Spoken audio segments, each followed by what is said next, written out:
গাজায় যুদ্ধবিরতির অংশ হিসেবে সেনা প্রত্যাহার শুরু করেছে ইসরায়েল।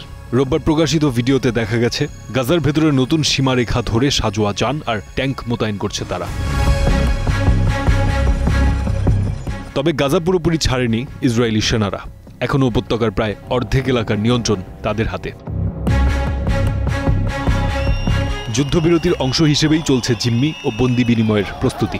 ফিলিস্তিনি বন্দীদের বিভিন্ন কারাগার থেকে এক জায়গায় জড়ো করা হচ্ছে।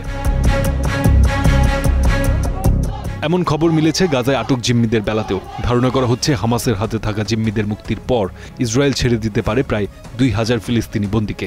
গত জানুয়ারি ও ফেব্রুয়ারিতে এমন বিনিময়ের দৃশ্যও দেখা গিয়েছিল।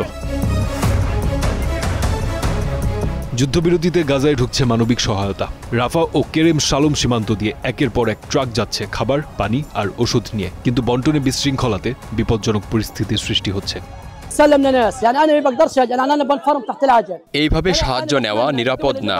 আমাদের জন্য একটা ভালো ব্যবস্থা দরকার। গাজায় ফেরার পথে এখনো অনেকে খুঁজে পাচ্ছেন প্রিয়জনদের লাশ। ধ্বংসস্তূপে নতুন করে মিলছে মরদেহ। গাজা স্বাস্থ্য মন্ত্রণালয়ের হিসাব বলছে গত 24 ঘন্টায় আরও 124 জনের মরদেহ হাসপাতালে পৌঁছেছে।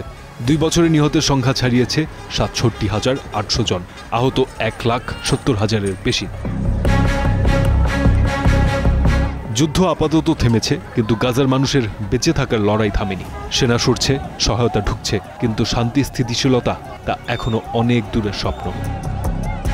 ফারদিন খান, স্টার নিউজ।